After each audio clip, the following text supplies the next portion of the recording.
Corruption is a serious problem that deeply damages societies. These powerful wars, inspired by global leaders, reflect the painful reality of corruption in Indonesia. Corruption not only drains public finance, but it also destroys justice, hinders development, and breaks the trust between citizen and the government. Hello everyone, my name is Muhammad Rafi Ariza. I'm speaking today not as a politician or official, but as a concerned citizen and a member of Indonesian young generation. We want change, we want integrity, and we believe it starts with action. You, the government, hold the key to whether this nation continue to be harmed by corruption or breaks free to fulfill its true potential. Law enforcement is not simply a tool of justice. It is the backbone of a trust, fairness, and a national growth. Strict law enforcement is essential to combat corruption in Indonesia because it can restore public trust, ensure fair governance, and promote sustainable national development. In this speech, I will explain the three important points. First, the widespread damage that corruption has caused. Second, the weakness in our current legal system. And the third, the powerful and positive impact that strict law enforcement can bring. Let me begin with the problem. Corruption has deeply infected many sectors of Indonesian life. It starts from the misuse of public funds. Budget meant for school, hospital, and roads are often stolen by irresponsible officials.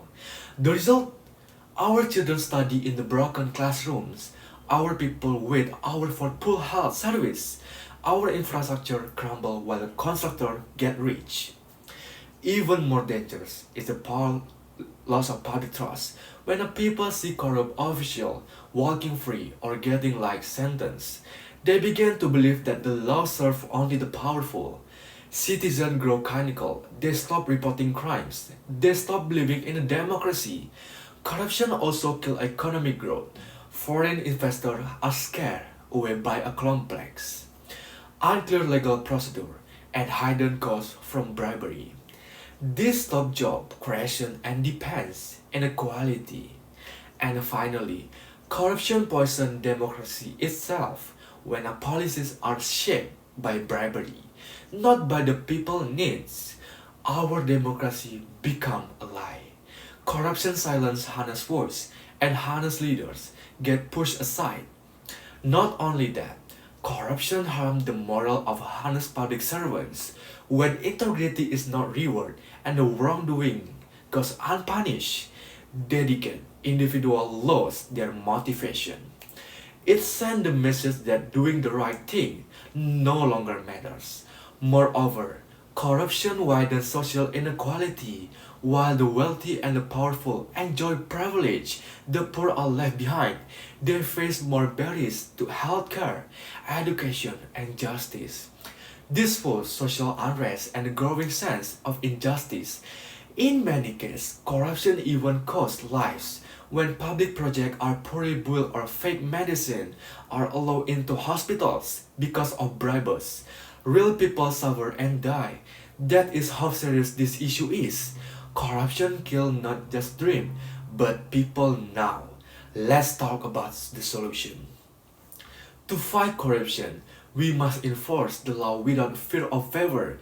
There can be no special treatment. Every official, no matter how high their position, must face legal consequence if found guilty. Next, we must give real punishment. No more short prison terms, no more generous remission. Let corruption be treated as a serious crime, with asset confiscation, lifetime blacklist, and a full imprisonment. The Corruption Education Commission, or KPK, must be strengthened. Laws that limits its authority must be revised. It must operate independently without interference from any political power.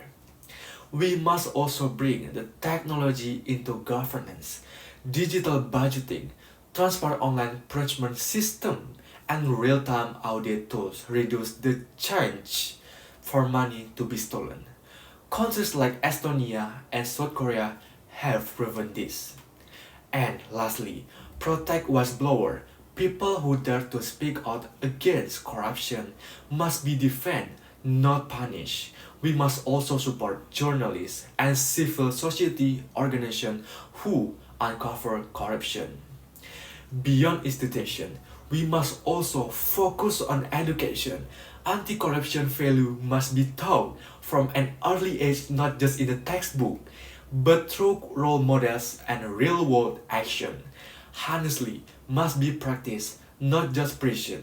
We must also encourage community involvement, citizen participation in monitoring public spending, reporting irregularity, and engaging in the policy making create a collective resistant to corruption.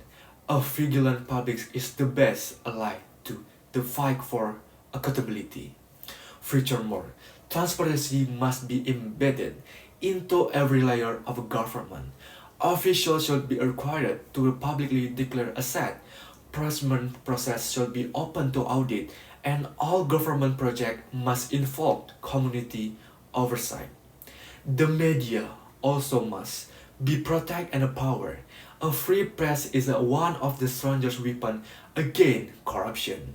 Journalists must be able to investigate and report corruption cases without fear of censorship or violence. If these steps are taken, what benefit can we expect? First, public trust will grow. People will begin to believe again in the legal system. They will feel proud to be citizens of justice country. Second, public service will improve. Funds will be used for their proper purpose. School will be repaired. Hospital will be better equipped. Roads are bright will last. Third, the economy will grow. Investors love stability, transparency, and fairness. With strong law enforcement, more business will come. Jobs will be created.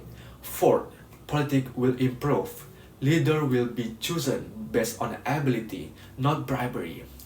Parties will compete with idea, not with money.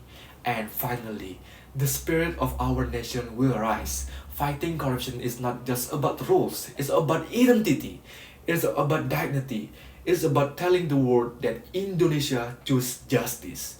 Most importantly, future generations will inherit a better system. Our children will grow up in a society where hard work is rewarded, not manipulation. They will see leaders who serve, not steal. They will live in a country we can all be proud of. We will also see a healthier democracy with clean election and transparent institutions. People will have more faith in their vote. Leaders will be accountable, and public policy will reflect the true needs of the people, not interests of a few. A strong stand against corruption will also improve Indonesia's reputation internationally. We believe seen a serious, stable, and trustworthy country. This opens doors for more cooperation, more partnership, and more global respect. In conclusion, we must realize that corruption is not only about the financial loss, it's about justice, dignity, and the legacy we leave for future generations. Today, I discussed the devastating impact of corruption, the serious weakness in our current legal framework, and the numerous benefits of strict and impartial law enforcement. So, the government, I say this. Be brave, be fair, enforce the law. No matter who is involved, bring back to the full power of the KPK, embrace digital transparency, and protect the voice that speak the truth. Let me end by saying, corruption is a dangerous problem, but like every problem, it can be treated. If we act together with courage and honestly, we can build a new Indonesia, one where justice is real and corruption is no longer the norm. Thank you.